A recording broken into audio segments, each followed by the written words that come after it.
Bismillahirrahmanirrahim.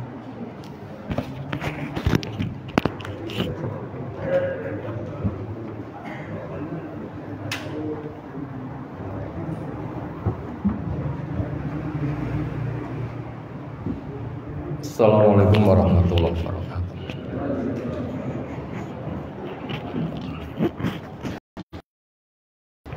Alhamdulillahirabbil alamin. Walladzi arsala rasulahu bil huda wa dinil haq liyudhhirahu 'ala dini kullih wa kafa billahi syahida wa asyhadu an la ilaha illallah wahdahu la syarikalah wa alihi wa ashabihi wa man tabi'ahum bi ihsanin ila yaumiddin. Ya ayyuhalladzina amanu taqullaha haqqa tuqatih wa la tamutunna illa wa antum muslimun wa ba'du.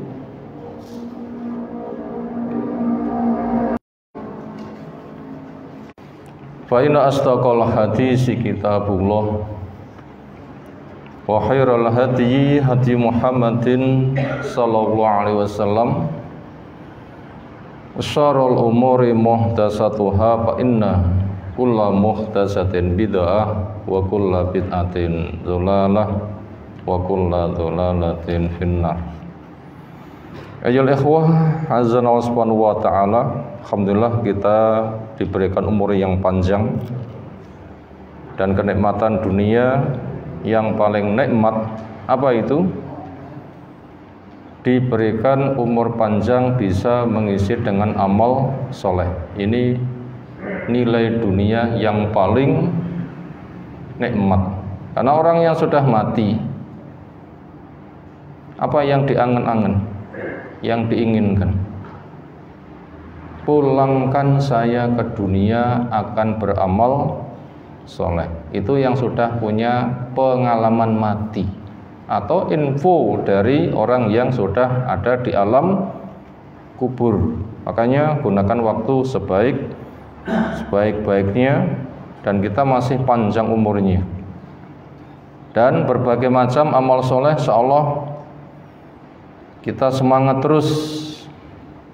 Setelah 10 hari awal bulan Dzulhijjah kita bersungguh, karena amal soleh paling dicinta oleh Allah Ta'ala. Bahkan ada yang puasa 9 hari, yang belum ke depan bisa diprogramkan. Bahkan bisa menyembelih ke depan, siapkan lagi lebih maslahat. Dan juga hari-hari tasyrik, doa yang paling utama dengan Rabbana atina fid dunya hasanah wa fil akhirati hasanah wa qina adzabannar. Ternyata semuanya telah kita lalui, semoga Allah terima amal kita. Tanda diterimanya amal itu apa?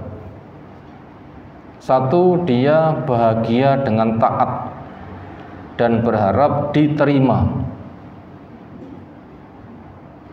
Bahagia bisa beramal taat dan berharap diterima, dan bekerja keras untuk menjaga.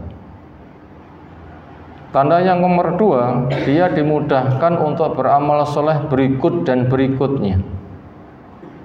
Dia dimudahkan untuk beramal soleh berikut dan berikutnya. Itu setidaknya 2 tanda menonjol amal soleh itu sedang diterima. Dia bisa bahagia beramal soleh, berharap diterima, bekerja keras menjaga. Yang kedua, dia terdorong untuk beramal soleh berikut dan berikutnya. Semoga amal kita semua diterima. Taqabbalallahu minna jami'an.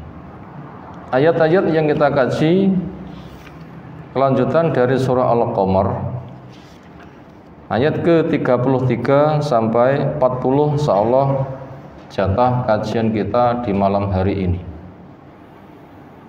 Di tafsir Jalalain bagian belakang halaman ke-201, baris sepertiga dari atas. A'udzu billahi minasy syaithanir rajim.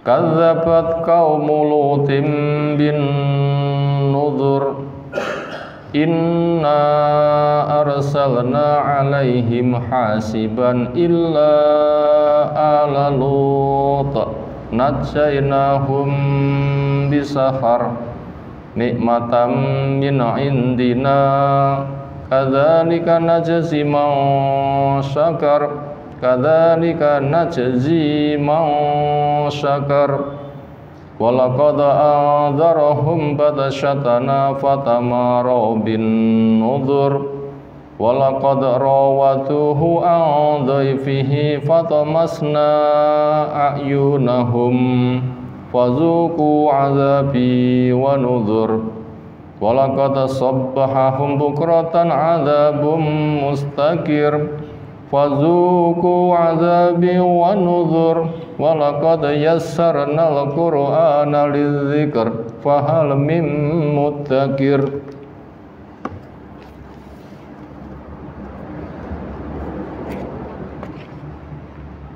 Kadzabat mendustakan kaum Lutin, kaumnya Nabi Lut alaihissalam. Nabi Lut itu adalah sepupunya Nabi Ibrahim. Bapak keduanya bersaudara. Dan keduanya sama-sama Allah angkat menjadi nabi, menjadi rasul. Cuma tempat dakwahnya berbeda. Nabi Ibrahim di daerah Babylon,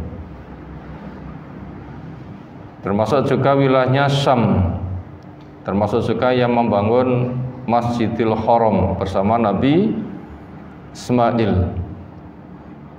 Dan itu bapaknya para nabi, bapaknya para rasul. Kaum Nabi Lut di daerah Sadum. Sehingga penyimpangan umat Nabi Lut yang ketika melampiaskan syahwat mereka itu sejenis. Mestinya laki dengan perempuan, dengan nikah. Tetapi sejenis, laki dengan laki, perempuan dengan perempuan. Sehingga disebut dengan liwat atau sodomi. Karena sesuai dengan daerah asal, daerah Sadum. Na'udzubillah min dzalik, itu merupakan rajanya zina. Jadi zina itu macamnya banyak, dosanya bertingkat-tingkat. Ketika masih wajar laki dengan perempuan itu sudah zina, laki-laki dengan laki-laki, perempuan dengan perempuan lebih hina lagi. Makanya resikonya lebih mengerikan. Kewajiban kepada kita ketika kita diingatkan ayat seperti ini untuk koreksi diri. Jangan sampai ada yang memiliki kecenderungan cinta sejenis. Juga kita butuh minta pada Allah semoga keluarga kita terjaga. Karena kasus seperti itu merata ada di mana-mana. Bahkan ada yang mempromosikan, bahkan memberikan fasilitas, bahkan ngancam-ngancam kepada orang yang menentang. Dan memang program iblis itu mengerikan, didukung dengan orang-orang kafir dari jenis manusia. Apalagi itu datang dari Eropa, seolah itu dianggap modern, banyak pengikutnya. Islam menjaga sangat ketat sekali. Sampai yang paling ringan pun juga sudah diharamkan. Apa itu? Laki-laki memandang aurat laki-laki tidak boleh. Kalau memandang saja sudah tidak boleh, bagaimana lebih daripada itu? Demikian juga perempuan, memandang aurat perempuan yang lain juga tidak boleh. Memandang saja sudah tidak boleh, lalu bagaimana lebih daripada itu? Bahkan ketika kita perhatikan lebih jauh, begitulah Islam menjaga sangat ketat sekali berkaitan masalah urusan syahwat ini. Kaum Nabi Lut mendustakan binuzur kepada peringatan. maknanya bil umur pada perkara-perkara al-mundzarati yang sudah diingatkan. Ala lisani melewati lisan Nabi Lut alaihissalam. Dakwah sehari, 2 hari dan terus ternyata mereka berterusan di dalam pembangkangannya, kesyirikannya, kemaksiatannya dan keanehannya di bidang syahwat, yang puncaknya tamu-tamu yang datang kepada Nabi Lut alaihissalam tidak lepas dari korban kejahilan mereka, yang itu amat sangat memalukan. Nabi Lut sangat malu sekali karena wajib memuliakan tamu, sementara umatnya mencoreng wajah Nabi Lut karena mereka menghinakannya dengan mau diajak homo.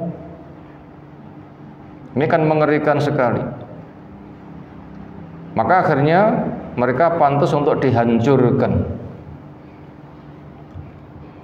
Apa itu bentuk siksa yang Allah timpakan kepada mereka? Inna sesungguhnya kami arsalna mengirim alaihim kepada mereka hasiban, rihan angin, tarmihim yang melemparkan kepada mereka bil hasba dengan bebatuan. Wahya dan bentuk bebatuan itu adalah sigharul hijarah, batu kecil-kecil. Al-wahid yang bentuk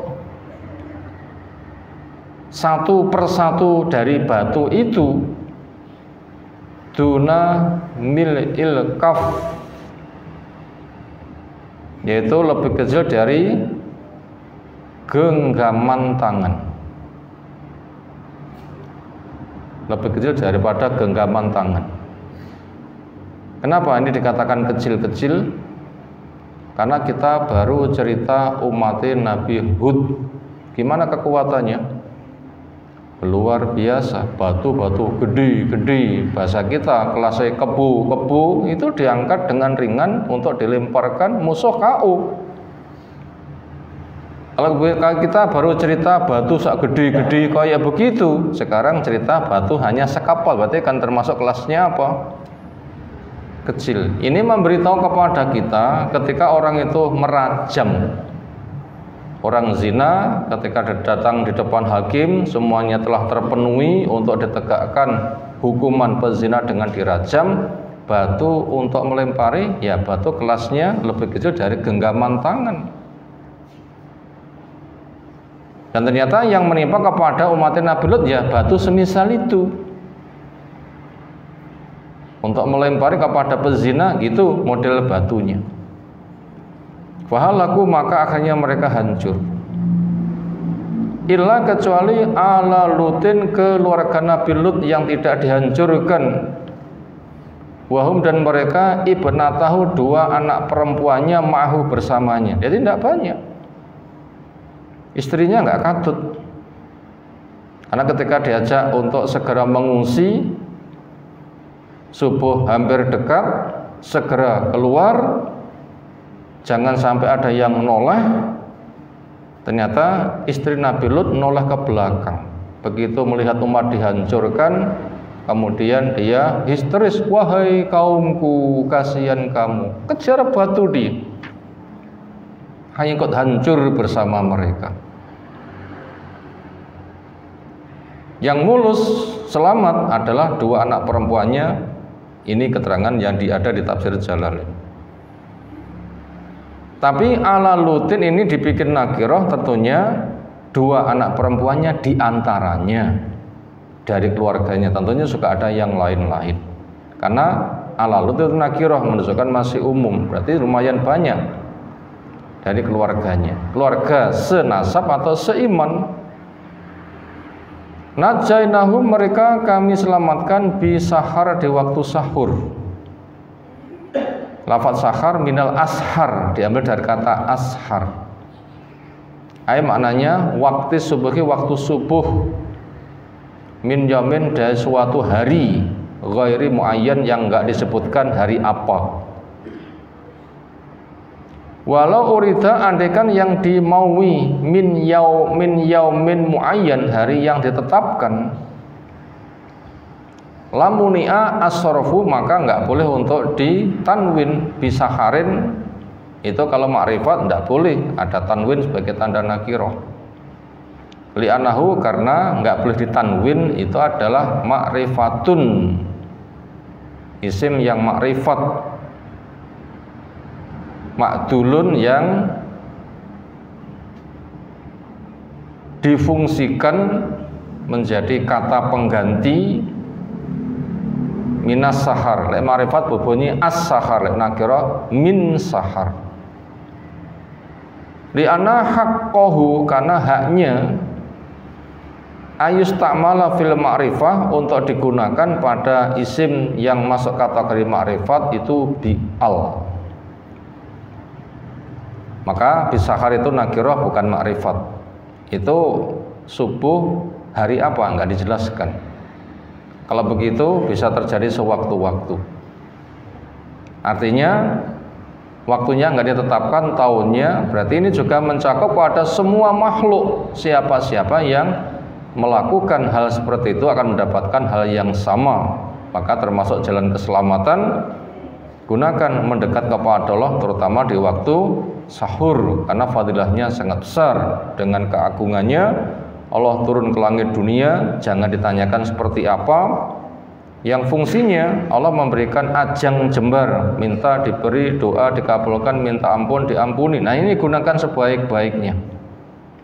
Artinya itu waktu yang mustajab. Makanya orang yang menggunakan jalan itu nanti diselamatkan oleh Allah Subhanahu wa ta'ala.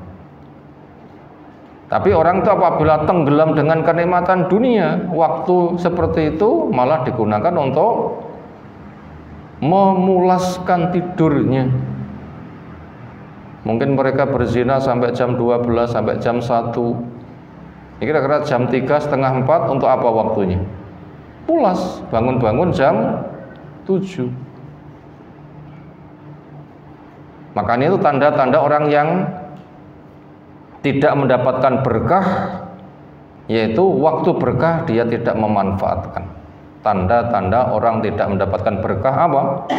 Di waktu berkah dia tidak bisa memanfaatkan. Waktu berkah diselamatkan waktu sahur. Ketika enggak memanfaatkan waktu berkah, berarti yang enggak mendapatkan berkah. Kenapa? Itu jadi dia tidurnya kemalaman.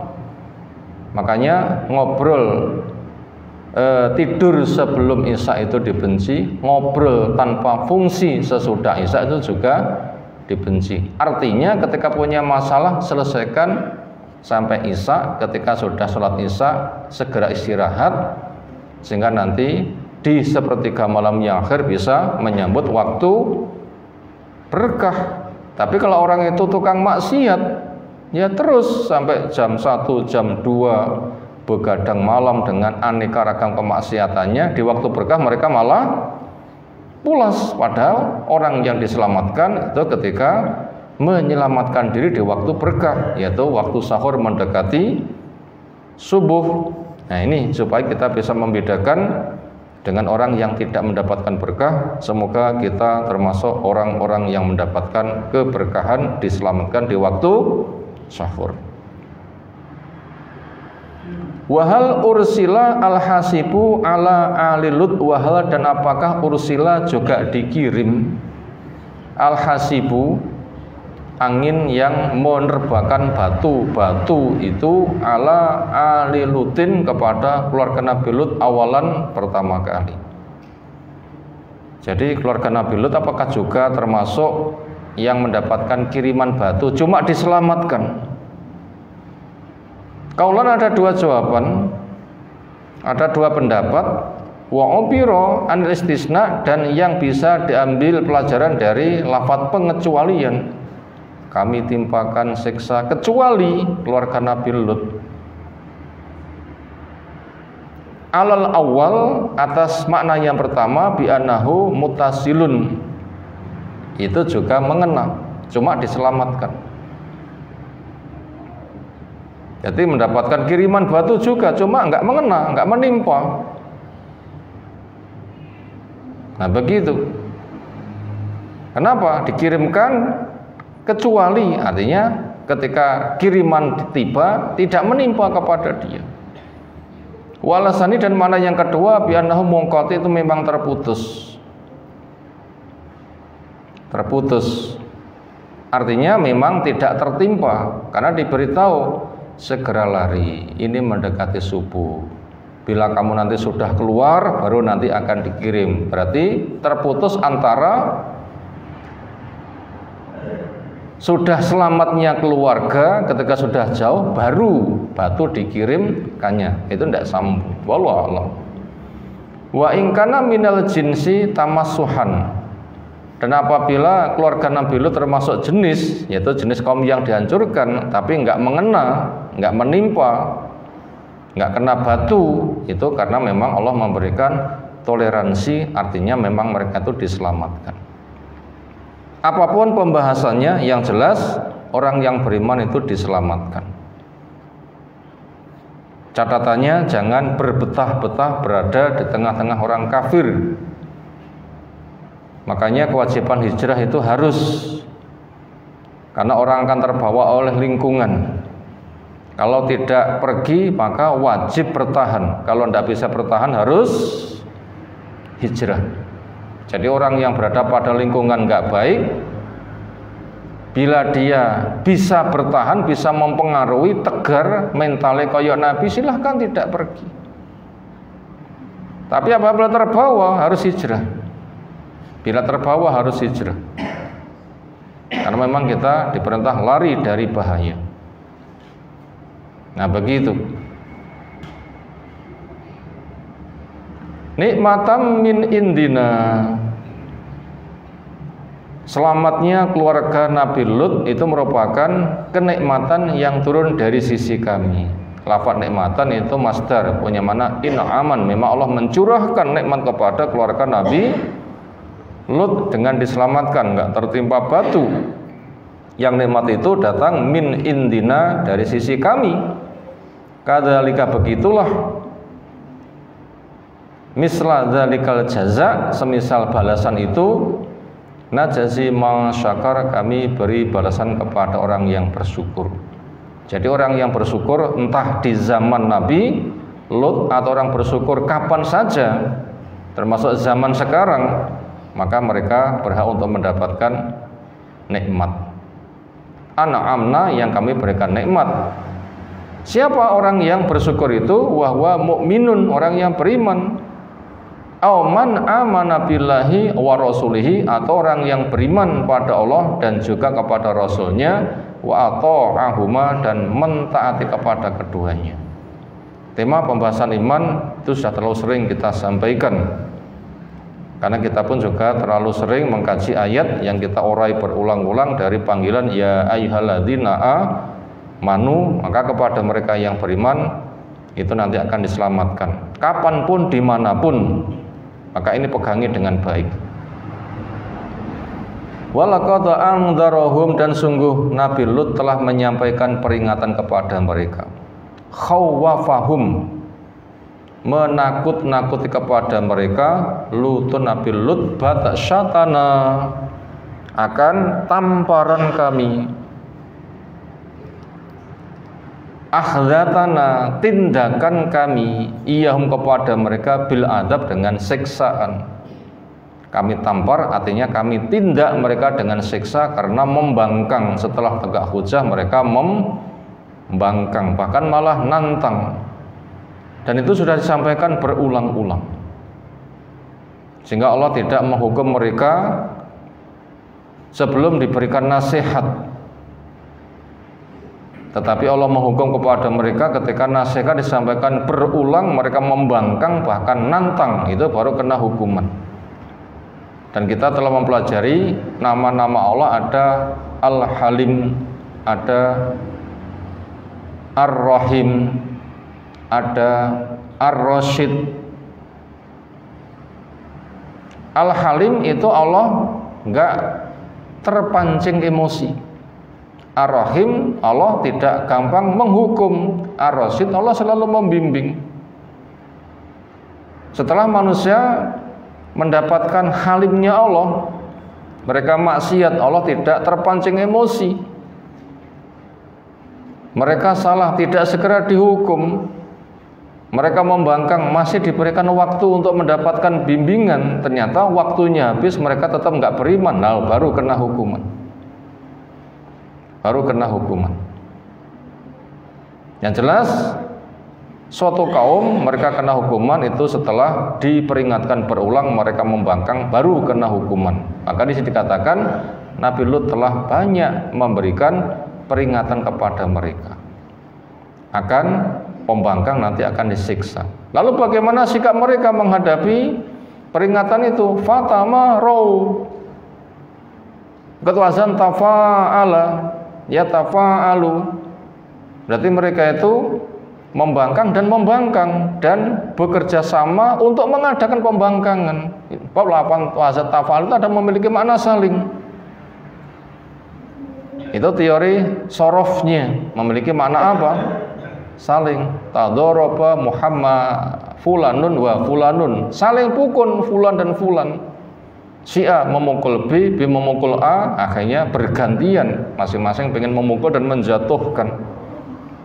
Artinya pembangkangan mereka itu adalah membangkang satu diiringi pembangkang yang nomor dua, dan mereka bekerja sama bagaimana kita kompak untuk membangkang dia. Berarti kebangetan kalau begitu, mereka kerjasama dalam kemaksiatan. Yaitu tujadilu, mereka mengadakan pembantahan, wakadabu, dan mendustakan bin nuzur kepada peringatan yang disampaikan, biindarihi, peringatan yang disampaikan oleh Nabi Lut alaihissalam. Walaqad rawaduhu, dan sungguh mereka telah mendatangi kepada Nabi Lut an dhaifi, berkaitan masalah tamunya. Jadi ketika orang itu dapat tamu, wajib untuk dimuliakan dengan dalil mangkana yu'minu billahi wal yaumil akhir falyukrim dhaifahu, siapa iman kepada Allah, iman pada hari akhir, supaya memuliakan tamunya. Termasuk dipersilahkan masuk, disambut dengan senyum, diberikan tempat duduk, hidangan, minuman, makanan, tempat istirahat. Mau membersihkan diri, disiapi kamar mandinya, sabunnya, sikat giginya, handuknya, punya hak menginap sehari semalam, dapat toleransi sampai 3 hari 3 malam. Nah begitu. Ternyata ketika tamu wajib dihormati, umat yang ada itu malah menghina. Mereka datang dengan gelagatnya orang yang jorok, yang hina, ngajak untuk zina dengan gaya-gayanya. Itu orang memandang itu bisa risih dan jijik. Makanya tuan rumah mestinya menghormati tamu, ternyata umatnya menghinakan. Sesak sekali dada Nabi Lut alaihissalam. Sangat sesak sekali akan tingkah umat seperti itu. Wis kebangetan. Ay maknanya ayyukhali bainahum, ayyukhaliya bainahum, menginginkan untuk mengajak bersepi-sepi antara tamu wa bainahum, antara kaum. Jadi mau diajak ke sana kami sambil dirayu-rayu untuk diajak mesum dengan syahwat yang sejenis. Alladzina yatauhu, yang tamu-tamu itu datang kepada Nabi Lut alaihissalam fi suratil adhyab, dalam bentuk tamu, liyuh bisu, di mana mereka hendak berbuat keji bihim, dengan tamu-tamu, wakanu, sementara tamu itu sebenarnya siapa? Malaikatan, adalah malaikat. Jadi malaikat untuk menyampaikan kabar keselamatan kepada keluarga Nabi Lut dan kabar penghancuran, menjelma sebagai manusia, akhirnya bisa membuktikan mereka betul-betul menjijikkan. Akhirnya kenalah ketika mendekati subuh, dikatakan para Nabi Lut dan keluarga alaisa subuh bi kharib. Lut, subuh kan sudah dekat, segera keluar.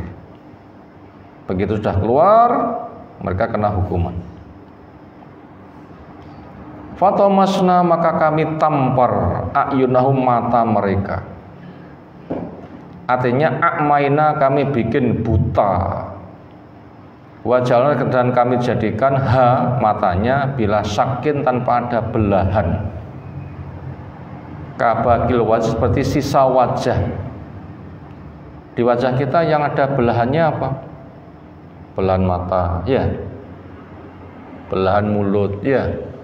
Hidung lubang, bukan belahan. Jadi mata seperti pipu, nggak ada belahannya. Seperti batuk, nggak ada belahannya. Berarti ini matanya ada tertutup, nggak ada belahannya. Nah begitu, dibikin seperti itu. Berarti mata yang ada belahannya, ada idepnya, ada alisnya. Ini dibikin nggak ada, kayak batuk ini nggak ada apa-apanya. Bi'an sofakoha, di mana malaikat memukulnya si Jibril bijanahi, dengan sayapnya. Fazuku, maka rasakan. Yaitu fakulnal, kami katakan kepada mereka, zuku, rasakan adzabi, siksaku, wan nuzur, dan peringatanku yang kamu dustakan. Ain dari peringatanku, wa takhwifi, dan sesuatu yang ku sampaikan berita menakutkan akan dihancurkan, kamu mendustakan. Maknanya samarotahu, resikonya, wa faidatu, dan akibatnya, rasakan. Walaqad, dan sungguh subhahum, menimpa kepada mereka bukrotan, di suatu pagi, waktu subuh, min yaumin ghairi muayyan, di sebuah hari yang enggak disebutkan hari apa. Menimpa kepada mereka apa? Adzabum mustaqir, siksa yang daim, terus menerus. Mutasilun bi adzabil akhirah, yang sambung dengan siksa akhirat. Berarti siksa yang menimpa kepada mereka bukan siksa ketika sedang dipukul itu sakit, enggak, tapi terus, enggak ada habisnya. Ada di antara saudara kita yang ketika sakit itu enggak ada sembuhnya. Kalau kita sakit gigi mungkin ditekan agak berkurang ya sakitnya ya. Tapi ada sakit ditekan atau diapakan itu enggak ada bedanya, terus ngendeng bahasa Jawa nih. Ketika mati mungkin nggak merasa, tapi orang tadi walaupun di alam kubur terus merasakan siksa itu. Dan selama di alam kubur, selama di padang mahsyar, dan selama di neraka, naudzubillah min dzalik. Itu maknanya adzabun mustakir, yang daim terus menerus. Mutasilun bi adzabil akhirah, sambung dengan siksa akhirat. Naudzubillah min dzalik. Fadzuku, maka rasakanlah adzabi, siksaku, wa nudhri, dan peringatanku yang kamu dustakan. Walaqad yassal Quran, dan sungguh telah kami mudahkan Al-Quran, lidzikri, untuk diambil peringatan. Fahal mim mudakir, maka adakah orang yang mau ngambil pelajarannya. Selesai sampai ayat yang ke-40. Terjemah global.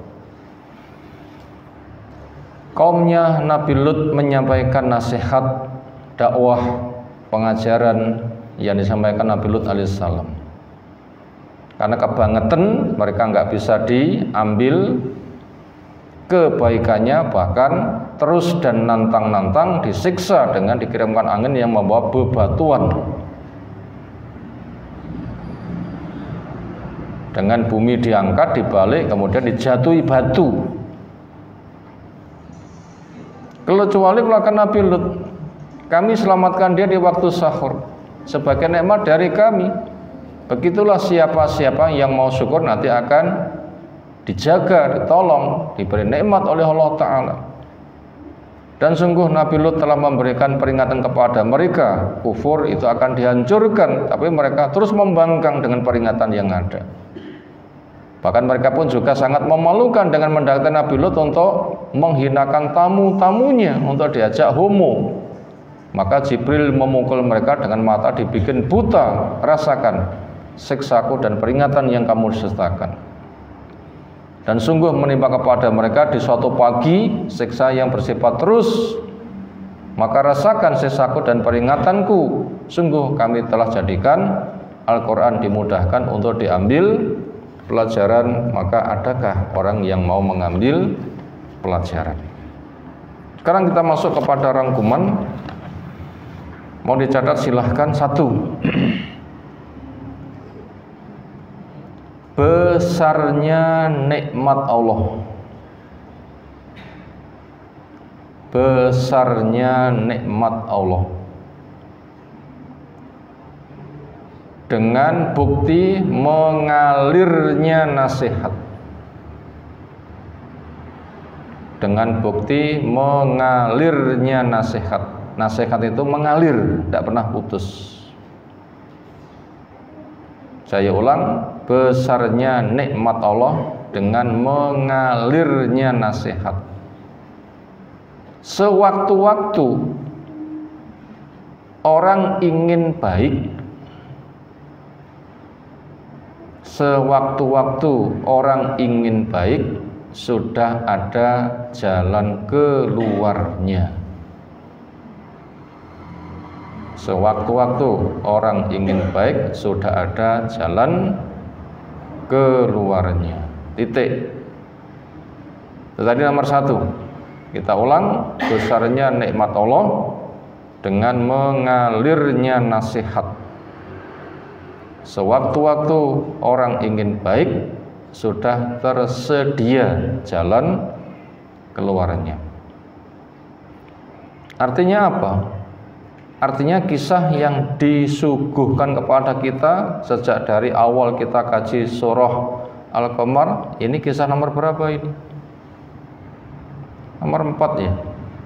Kisah Nabi Nuh sudah, kisah Nabi Hud sudah, kisah Nabi Soleh kemarin kita kaji. Sekarang kisah Nabi Lut. Itu satu surah saja sudah mengandung 4 kisah. Artinya apa? Nasihat itu sangat banyak dan mengalir deras. Sampai sekarang pun juga nasihat itu selalu ada. Setiap hari kita pengen kajian ada. Apabila kita melihat lebih luas lagi, dimudahkan kita dengan sosial media, asalkan bisa memanfaatkan, kita tinggal pilih nasihat mana yang hendak kita dengarkan. Selalu ada dan tanpa bayar, dan nilainya paling tinggi, asal bisa mensyukuri. Itu sebagai bukti apa? Besarnya nikmat Allah dengan nasihat selalu mengalir.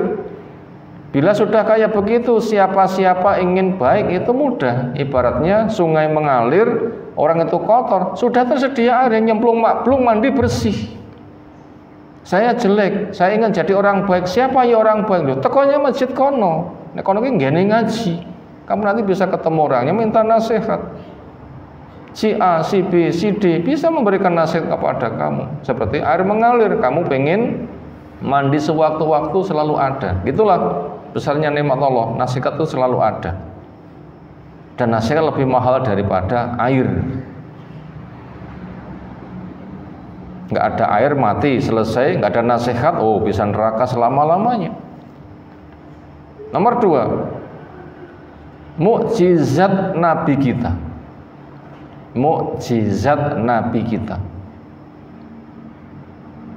dengan segudang kisah yang tanpa wahyu tidak mungkin terjadi. Titik. Itu nomor 2. Mukjizat Nabi kita dengan segudang kisah yang tanpa wahyu tidak mungkin terjadi. Kisah yang ada di Al-Quran itu sampai berapa persen? 1/3.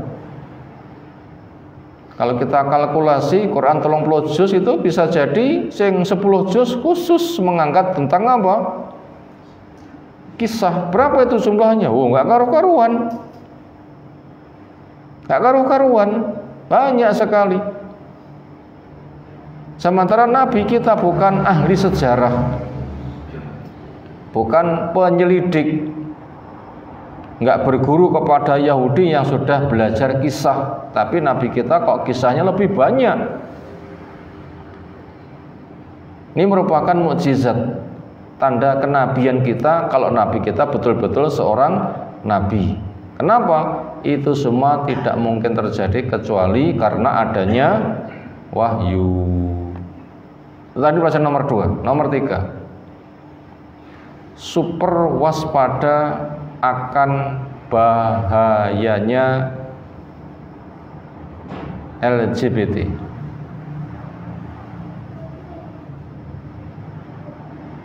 Super waspada akan bahayanya LGBT.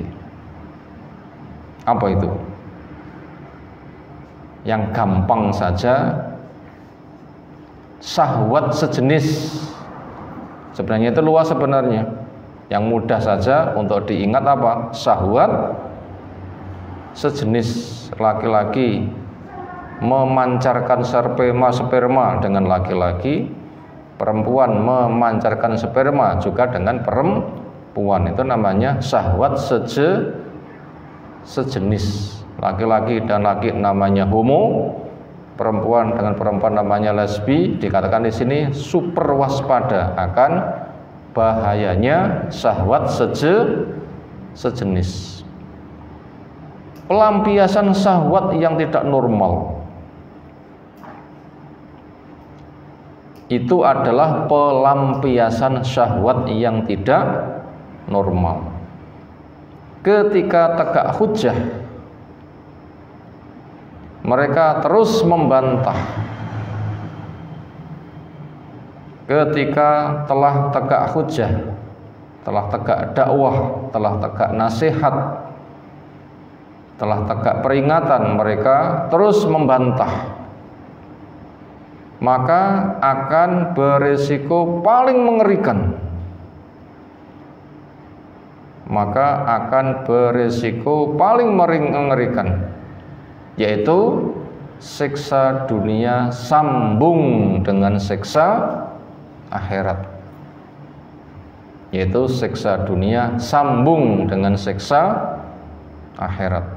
Ini peristiwa siksa yang paling mengerikan ditimpakan kepada pelaku penyalur syahwat yang sejenis. Itu tadi nomor 3, super waspada akan bahayanya pelampiasan syahwat sejenis, pelampiasan syahwat yang tidak normal. Ketika telah tegak hujjah, nasihat, mereka tetap membantah, maka berisiko paling mengerikan, siksa dunia sambung dengan siksa akhirat, tidak ada putus-putusnya. Naudzubillah min dzalik. Nomor 4, di tengah-tengah masyarakat yang bejat, di tengah-tengah masyarakat yang bejat selalu ada penegak kebenaran. Di tengah-tengah masyarakat yang bejat selalu ada penegak kebenaran. Jadilah kamu itu orangnya. Jadilah kamu orangnya. Jadilah kamu orangnya. Pasti akan ditolong oleh Allah Ta'ala. Titik. Itu nomor 4. Kita ulang, di tengah-tengah masyarakat yang bejat selalu ada penegak kebenaran. Jadilah kamu orangnya. Pasti ditolong oleh Allah Subhanahu wa ta'ala. Jadi di negeri manapun, sebejat apapun, yang menegakkan kebenaran itu selalu ada, walaupun jumlahnya berapa? Kecil. Tandanya apa? Semua mata memandang kepada dia untuk dikucilkan. Ini tanda-tanda orang yang hak. Semua mata memandang untuk mengucilkan. Karena umat pecah jadi 73, yang 72 sesat, artinya berpotensi neraka dengan kadarnya, yang satu mulus. Nah, 72 itu nanti akan ngeroyok. Ditambah dengan orang kafir dari luar, itu tanda-tandanya. Mungkin bisa dikatakan 1 berbanding 1000. Wallahu a'lam. Tapi yang jelas di tengah-tengah masyarakat yang bejat selalu ada penegak kebenaran. Maka jadilah kamu orangnya, pasti akan ditolong oleh Allah Subhanahu wa taala. Makanya kita dapat hidayah seperti ini, kita wajib bersyukur. Ketika kita di masyarakat diuji, semoga sabar, jangan sampai terbawa. Karena dunia itu tidak lama, akan segera kita tinggalkan. Dan kita akan ditolong insya Allah. Nomor 5, mulianya waktu sahur. Sambutlah. Itu nomor 5, mulianya waktu sahur. Sambutlah dengan ibadah dan doa terbaikmu. Itu nomor 5, mulianya waktu sahur. Sambutlah dengan ibadah dan doa terbaikmu. Titik. Termasuk istighfar diperbanyak. Nomor 6, balasan sesuai dengan amalnya. Itu nomor 6, balasan sesuai dengan amalnya.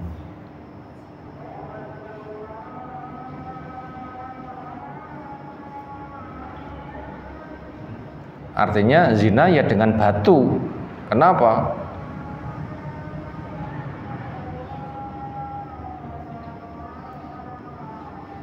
Karena dirasa menyeluruh, maka dilempari bersifat menyeluruh. Yang terakhir ke-7, syukurilah. Dakwah yang hak selalu ada dan mudah. Terakhir ke-7, syukurilah. Dakwah yang hak selalu ada dan itu mudah.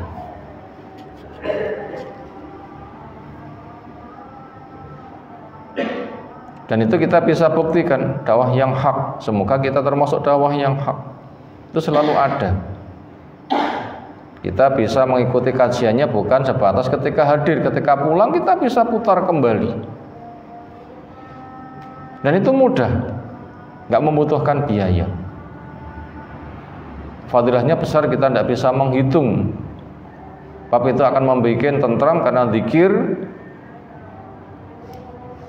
Bila orang itu sedang gundah, lalu cari hiburan dengan wisata, belanja, itu berapa itu? Dengan nonton konser 1 juta, 10 juta, 11 juta, itu per orang. Misalnya pergi ke Jakarta, ada balapan mobil tanpa bensin menggunakan listrik supaya tidak menimbulkan polusi. Itu kan bergengsi kan. Berapa itu kades masuknya? Bisa 11 juta.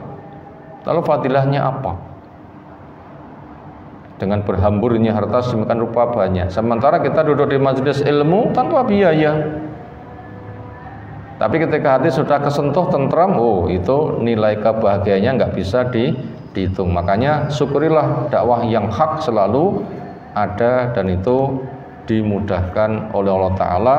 Siapakah yang mau mengambil pelajarannya? Demikian yang kita kaji malam hari ini. Insyaallah kelanjutan ayat-ayat yang ada kita kaji waktu depan. Semoga Allah berikan ilmu bermanfaat untuk kita semuanya. Subhanakallahumma bihamdika asyhadu an la ilaha illa anta astaghfiruka wa atubu ilaik. Assalamualaikum warahmatullahi wabarakatuh.